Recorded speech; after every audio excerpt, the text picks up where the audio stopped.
एक साधु भगवंत ने वो देखा जो दुनिया ने अनदेखा कर दिया। अगर हम किसी की शक्ल देखकर जज करते हैं तो ये प्रस्तुति हमें सोचने पर मजबूर कर देगी। आप देख रहे हैं जैन मीडिया, बने रहिए इस वीडियो के अंत तक। आज से करीबन 14 से 15 साल पहले की बात है। गुजरात के गांधीनगर के सेक्टर 22 के जैन संघ में 3 साधु भगवंत चातुर्मास के लिए विराजमान थे। उस संघ में मंदिर और उपाश्रय एक ही परिसर यानी कि एक ही कॉम्पाउंड में थे और दोनों के बीच में लगभग 50 से 60 फुट की दूरी थी। उपाश्रय के नीचे पेड़ी के दरवाजे बड़े बड़े थे। साधु भगवंत अक्सर उसी शांति वाली जगह में बैठकर स्वाध्याय यानी कि पढ़ाई करते थे। इस कारण से जो भी लोग मंदिर में दर्शन करने के लिए आते थे उन्हें दूर से ही पता चल जाता कि उपाश्रय में साधु भगवंत विराजमान है, तो वे साधु भगवंत के दर्शन करने भी आ जाते थे। उसी दौरान एक दिन लगभग 28 से 30 साल का युवान रोज सुबह मंदिर में प्रभु पूजा करके उपाश्रय से थोड़ी दूरी पर खड़ा होकर साधु भगवंत को भावों से हाथ जोड़ता और सर झुकाता, पर वो कभी भी उपाश्रय के अंदर नहीं आता था। ये क्रम एक साधु भगवंत डेली देखते जा रहे थे। एक दिन साधु भगवंत को लगा कि ये युवान बाहर से ही वंदन करता है लेकिन उपाश्रय में नहीं आता, इसका कोई तो कारण जरूर होगा। साधु भगवंत ने उस युवान को गौर से देखा तो पता चला कि उस युवान के चेहरे पर बहुत सारे सफ़ेद दाग थे, जो कि एक विटिलिगो नामक स्किन कंडीशन है। उन साधु भगवंत को मनोविज्ञान यानी कि साइकोलॉजी की बहुत अच्छी समझ थी और इसीलिए एक दिन उन्होंने इशारे से उस युवान को उपाश्रय में उनके पास बुलाया। वह युवान हिचकिचाते हुए अंदर आया और थोड़ी देर नॉर्मल बातचीत करने के बाद साधु भगवंत ने सहजता से पूछा, मैं रोज आपको देखता हूँ, आप खूब भावों से वंदन करते हो लेकिन अंदर नहीं आते, इसका कुछ खास कारण है? युवान कुछ क्षण चुप रहा और फिर बोला, साहिब जी, मुझे कोई और प्रॉब्लम नहीं है। मैं एक बड़ी कंपनी में जॉब करता हूँ, सब कुछ ठीक चलता है। घर में मम्मी पापा, मैं और मेरी वाइफ, कुल 4 लोग हैं, सब बढ़िया है। लेकिन फिर वो युवान धीरे से बोला, बस ये जो मेरे चेहरे पर दाग है ना गुरुदेव, इन्हीं के कारण मुझे लोग अलग नज़र से देखते हैं। किसी की आंख में प्रेम नहीं दिखता है, बस अजीब सी नज़रों से देखते हैं। मुझे ये बात बहुत चुभती है। इस बीमारी का कोई इलाज नहीं है। मेरी वाइफ को भी ऐसे ही दाग है। इस वजह से हम नए लोगों से मिलने से बचते हैं।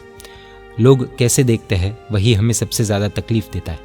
मम्मी पापा अक्सर आपके प्रवचन सुनने आते हैं और बहुत तारीफ़ भी करते हैं।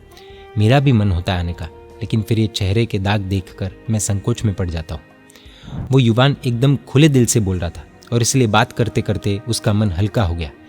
युवान की पूरी बात सुनकर साधु भगवंत ने मुस्कुरा कर कहा कि देखो भाई, हमारे प्रभु ने हमें सिखाया है कि आत्मा का रूप देखो, शरीर का नहीं। तुम्हारी परेशानी सिर्फ दाग की है। सोचो, किसी का रंग काला हो, कोई काना हो, दांत बाहर निकले हो, शरीर लूला हो, तब भी हम उस व्यक्ति पर प्रेम ही बरसाते हैं, क्योंकि शरीर बदसूरत हो सकता है लेकिन आत्मा कभी भी बदसूरत नहीं हो सकती। साधु भगवंत की बात सुनकर वो युवान भावुक हो गया और उसकी आंखें भर आई। फिर तो वो युवान साधु भगवंत से इस तरह कनेक्ट हो गया कि ऑफिस के कारण वो प्रवचन में तो नहीं आ पाता था, लेकिन हर रोज सुबह वंदन करके ज़रूर जाता और अब उसका डर, संकोच आदि सब कुछ गायब हो चुका था। कुछ महीनों के बाद जब चातुर्मास पूर्ण होने का समय आया, तब एक दिन उस युवान ने साधु भगवंत से कहा कि साहिब जी, मुझे कंपनी की तरफ से प्रमोशन मिला है, लेकिन इसके लिए मुझे चंडीगढ़ जाना पड़ेगा। वहाँ पर मंदिर दूर है तो मैं रोज़ नहीं जा पाऊँगा, लेकिन हर संडे मंदिर जाने की ज़रूर कोशिश करूँगा। मम्मी पापा चंडीगढ़ जाने के लिए मना कर रहे हैं। उनका कहना है कि पैसे थोड़े कम कमा लो लेकिन साथ में ही रहो। लेकिन साहब जी, हम मिडिल क्लास लोग हैं, ज़रूरतों को पूरा करने के लिए पैसे भी तो ज़रूरी है। मैं 2-4 साल में वापस आ जाऊंगा। साहब जी, मैं कल दोपहर में चंडीगढ़ के लिए निकल रहा हूँ। जाने से पहले मेरी एक इच्छा है कि आप कल मेरे घर पर गोचरी लेने पधारेंगे। युवान की विनती सुनकर साधु भगवंत ने वर्तमान योग कहा, क्योंकि साधु भगवंतों को सांसारिक मामलों में कोई आशीर्वाद देना उचित नहीं होता है। इसलिए उन्होंने युवान को दूसरा तो कुछ नहीं कहा, लेकिन एक बात ज़रूर कही कि भाई, आप जहाँ पर भी जाओ बस धर्म को भूलना मत, धर्म लाभ। अगले दिन साधु भगवंत उनके घर पर गोचरी के लिए गए। उस युवान के घर वालों ने बड़े भावों से साधु भगवंत को गोचरी बहराई और साधु भगवंत ने उन्हें मांगलिक सुनाया। तब वह युवान फूट फूट कर रोने लगा और उसने कहा, साहिब जी, आपने इन 3 महीनों में मुझे इतना प्रेम दिया, कभी कुछ मांगा नहीं, 1 रुपया भी इधर लिखाने को उधर लिखाने को कहा नहीं, मुझे निस्वार्थ प्रेम दिया। इससे पहले मुझे जैन साधुओं का परिचय नहीं था, मैं उन्हें दूर से ही देखता था लेकिन कभी उनसे कनेक्ट नहीं हो पाया था। लेकिन पहली बार मैं आपके साथ जुड़ा और मैंने ये जाना कि साधु का प्रेम कैसा होता है। आपने मेरे साथ कभी किसी भी चीज़ के लिए ज़बरदस्ती नहीं की, धर्म के नाम पर कोई दबाव नहीं डाला कि ये प्रतिज्ञा लो, वो प्रतिज्ञा लो। आपने मुझे दिल से छू लिया और इसीलिए आज से आप ही मेरे गुरु हैं। आज 15 साल बाद जब उन साधु भगवंत ने हमें ये घटना बताई, तब उनका कहना था कि 3 महीने रोज़ मिलने के बाद भी मैंने कभी भी उन भाई का नाम नहीं पूछा और आज भी वो गुरु भगवंत को उनका नाम नहीं पता है।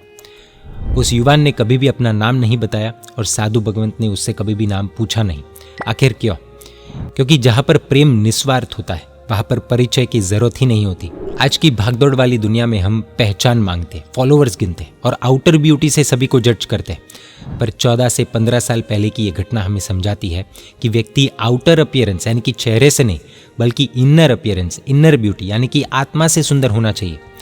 आप सभी से हमारी ये रिक्वेस्ट है कि अगर वो भाई ये वीडियो देख रहे हैं तो जैन मीडिया से संपर्क करें, या फिर गांधीनगर में रहने वाले लोग अगर उन भाई के घर परिवार को जानते हो तो जैन मीडिया से प्लीज संपर्क करें। वह भाई की इतनी डिटेल्स हमें पता चली है कि आज से लगभग 14 से 15 साल पहले गांधीनगर के सेक्टर 22 में रहते थे और बाद में उनका चंडीगढ़ ट्रांसफर हुआ था।